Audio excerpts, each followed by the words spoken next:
Hello students, how are you? Welcome to SBS English classes. We are here again, video number 3 from the lesson Albert Einstein at school. They are not all civilized, Yuri replied. जब Einstein ने Yuri से कहा कि भाई तुम सभ्य लोगों के बीच में रहते हो, तो यूरी ने इस बात का उत्तर दिया, they are not all civilized, वे सभी सभ्य नहीं हैं। डिड यू नॉट हियर, क्या तुमने नहीं सुना, that one of them was killed last week in a duel, क्या तुमने नहीं सुना कि इन ए ड्यूअल द्वंद्व युद्ध में लास्ट वीक गत सप्ताह उनमें से एक को मार दिया गया।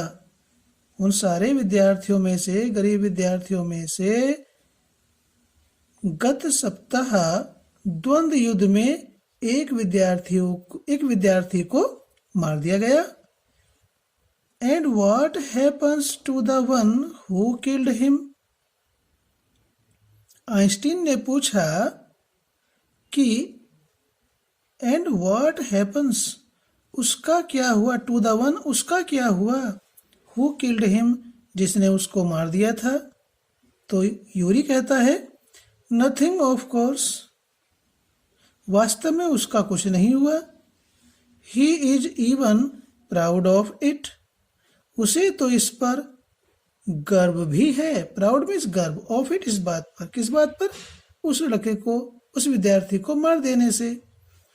His only worry is that the authorities have told him not to fight any more ड्यूअल्स।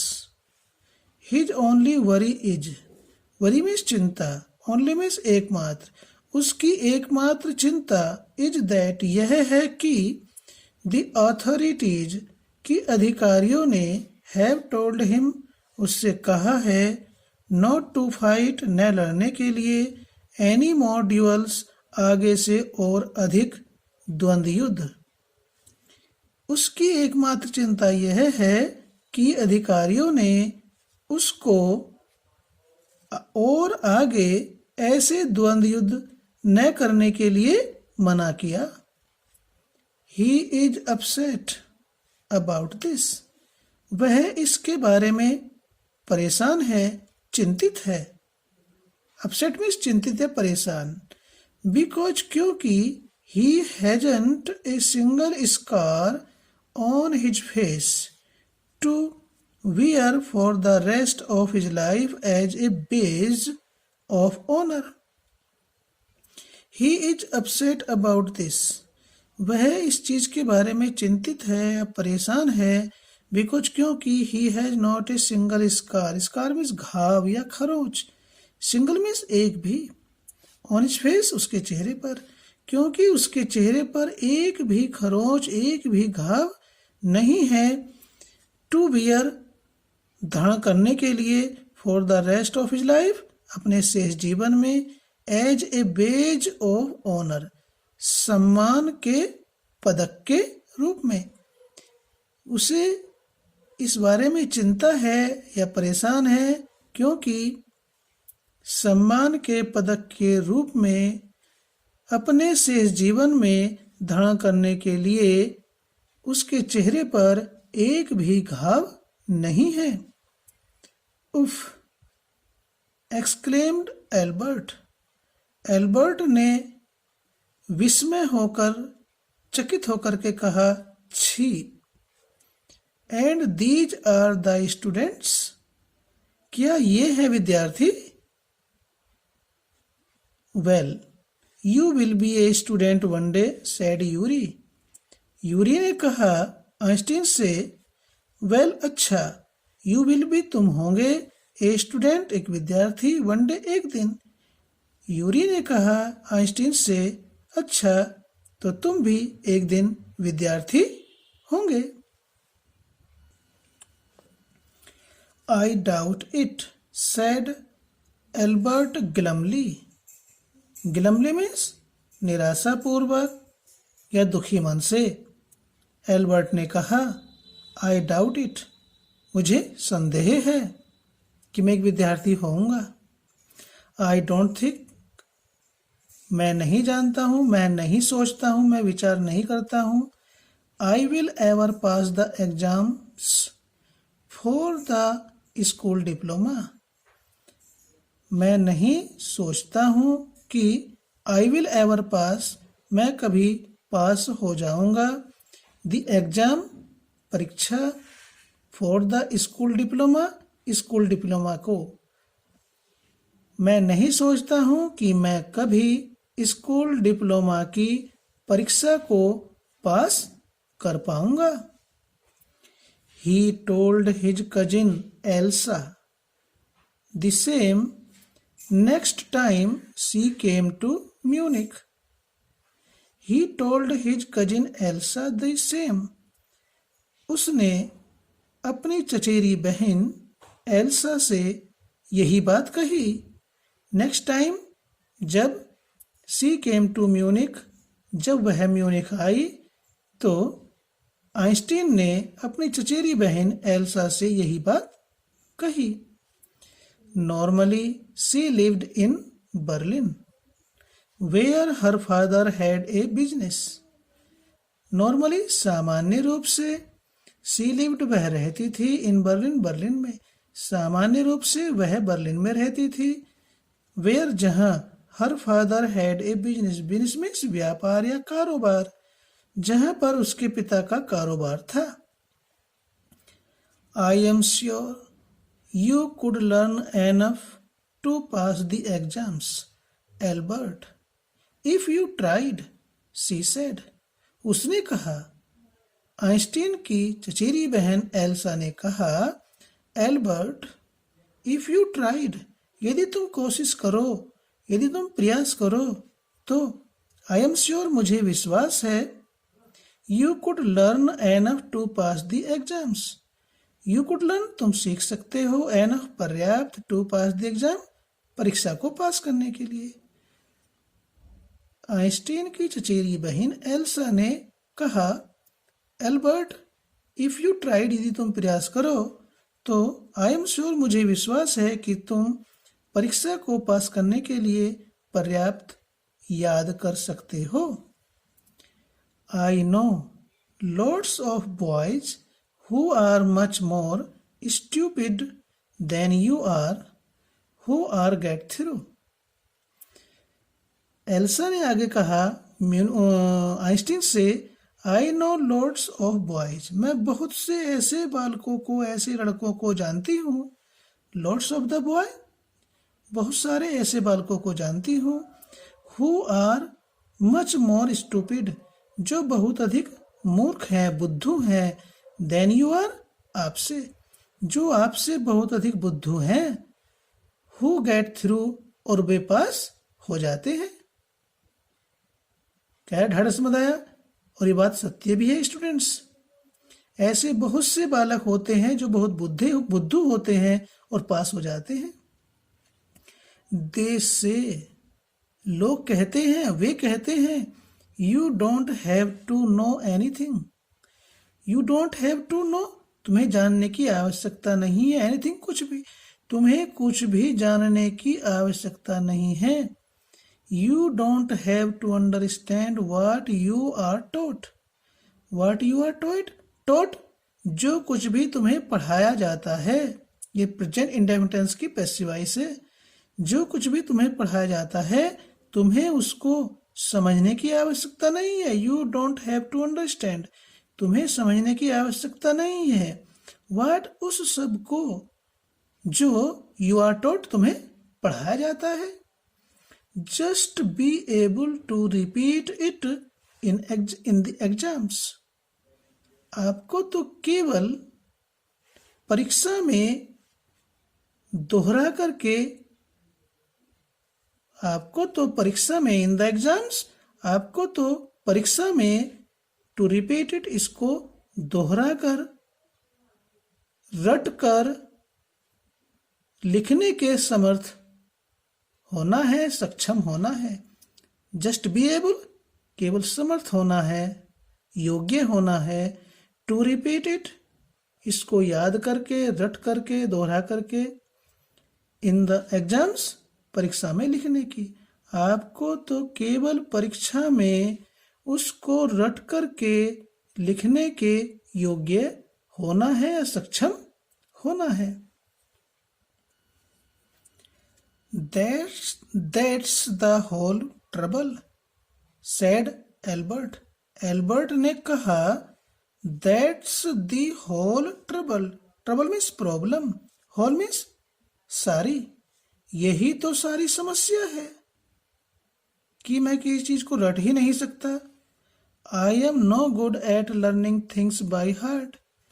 I am no good at. मैं अच्छा नहीं हूं लर्निंग थिंग्स याद करने में, रटने में, बाय हार्ट मन से।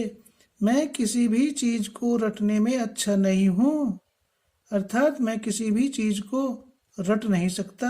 यही तो सारी समस्या है। You don't need to be good at it. Einstein की चचेरी बहन एल्सा ने कहा, you don't need to be good at it. आपको इसमें अच्छा होने की आवश्यकता नहीं है। किसमें अच्छा होने की आवश्यकता नहीं है? आपको किसी भी चीज को रटने में अच्छा होने की आवश्यकता नहीं है। Anyone can learn like a parrot. कोई भी व्यक्ति, एनीवन कोई भी व्यक्ति, कैन लर्न सीख सकता है, याद कर सकता है, रट सकता है, लाइक ए पैरट तोते की तरह। कि कोई भी व्यक्ति तोते की तरह याद कर सकता है, रट सकता है। You just don't try. तुम्हें केवल प्रयास नहीं करना। And yet I always see you with a book under your arm, added Elsa. Elsa ने कहा, तुम्हें तो केवल प्रयास नहीं करना है। जैसे हम बालकों से कहते हैं प्रयास करो, तो उसी प्रकार से एल्सा आइंस्टीन से कहती है कि तुम्हें तो केवल प्रयास नहीं करना है। एंड येट और फिर भी, आई ऑलवेज सी यू, मैं तुम्हें हमेशा देखती हूँ। ऑलवेज हमेशा, सी यू देखती हूँ तुम्हें। विद ए बुक एक किताब लिए हुए, अंडर योर आर्म बगल में। मैं तुम्हें हमेशा अपनी बगल में किताब लिए हुए देखती हूँ। What is the one you are reading? ये कौन सी किताब है जो तुम पढ़ रहे हो? A book on geology. तो आइंस्टीन ने उत्तर दिया कि भूविज्ञान की किताब है। जियोलॉजी क्या भूविज्ञान की किताब है? रॉक्स एंड थिंग्स क्या चट्टानें और अन्य चीजें? Do you learn that? क्या तुम उसे याद करते हो? नो। आइंस्टाइन कहता है नहीं। We have hardly any science at school. हम मुश्किल से ही विज्ञान को स्कूल में पढ़ते हैं, या हमें स्कूल में विज्ञान बिल्कुल भी नहीं पढ़ाया जाता है। आइंस्टीन अपनी चचेरी बहन एल्सा से कहता है, then why are you studying it? तो एल्सा कहती है आइंस्टीन से, अरे तो फिर भाई तुम why are you studying it, फिर तुम इसे क्यों पढ़ रहे हो? इस भूविज्ञान की पुस्तक को क्यों पढ़ रहे हो? अब आइंस्टीन कहता है, बिकॉज आई लाइक इट, क्योंकि मैं इसे पसंद करता हूं। Isn't that a good enough reason? Elsa said. Is that a good enough reason? क्या यह पर्याप्त अच्छा कारण नहीं है? जब आइंस्टीन ने कहा तो एल्सा साइड, एल्सा ने गहरी सांस ली। You are right, of course, Albert, she said. But it won't help with your diploma, she said. उसने कहा. किसने? एल्सा ने कहा. आइंस्टीन की चचेरी बहन ने कहा, Albert, you are right of course, वास्तव में तुम सही कह रहे हो. But it won't help with your diploma, परंतु ये तुम्हारे डिप्लोमा में किसी भी प्रकार से कोई सहायता नहीं करेगा. वॉन्ट हेल्प, सहायता नहीं करेगा. विद योर डिप्लोमा, आपके डिप्लोमा की परीक्षा में ये कोई भी आपकी सहायता नहीं करेगा. Apart from books on science, his only comfort was music. Apart from, apart means अतिरिक्त, फ्रॉम बुक्स किताबों, ऑन साइंस विज्ञान की, विज्ञान की पुस्तकों के अतिरिक्त, हिज ओनली कंफर्ट, उनका उसका एकमात्र आराम, वाज म्यूजिक, संगीत था. आइंस्टीन के लिए विज्ञान की पुस्तकों के अतिरिक्त संगीत उसका एकमात्र आराम था. And he played his violin regularly until his landlady asked him to stop. He played his violin regularly. Regularly means रोजाना, नियमित रूप से वह अपना वायलिन बजाता था. until, जब तक कि न, his landlady, उसके मकान मालकिन, asked him to stop, उसे बंद करने के लिए नहीं कहती, तब तक वह रोजाना वायलिन बजाता था. That wailing gets on my nerves, she said. जब आइंस्टीन अपने वायलिन को बजाता रहता था तो उसकी मकान मालकिन कहती थी, दैट्स वेलिंग, अर्थात वायलिन के बजाते रहने की आवाज. दैट्स वेलिंग, यह रुदन, गेट्स ऑन, इफेक्ट्स, प्रभावित करता है, माई नर्व्स, मेरे स्नायु को, मेरे मस्तिष्क को. यह रुदन मेरे मस्तिष्क को प्रभावित करता है, अर्थात मेरे सिर में दर्द कर देता है. ऐसा आइंस्टीन की मकान मालकिन कहती थी जब वह वायलिन बजाता रहता था. There is enough noise in this house with all the kids howling. There is enough noise in this house, इस घर में तो पर्याप्त शोर पहले से ही है. नॉइज मीन्स शोर, विद ऑल द किड्स, सारे बच्चों के, हाउलिंग मीन्स जोर जोर से चिल्लाने से. मकान मालकिन कहती थी कि आइंस्टीन, इसे बंद कर, ये रुदन मेरे मस्तिष्क को प्रभावित करता है, मेरे सिर में दर्द कर देता है. यहाँ तो सारे बच्चों के जोर जोर से चीखने का पहले से ही पर्याप्त घर में पर्याप्त शोर है, घर में पर्याप्त शोर है. इस बात को मकान मालकिन कहती थी. तो ठीक है स्टूडेंट्स, ये वीडियो हम नंबर 3 यहीं पर समाप्त करते हैं, फिर ज़्यादा लंबी हो जाएगी. यदि चैनल को आपने सब्सक्राइब नहीं किया तो प्लीज़ सब्सक्राइब करें, और वीडियो अच्छी लगी है तो आप इसे लाइक करें, कमेंट करें, शेयर करें. फिर मिलते हैं आपसे इसी लेसन की वीडियो नंबर 4 में. Bye bye, take care.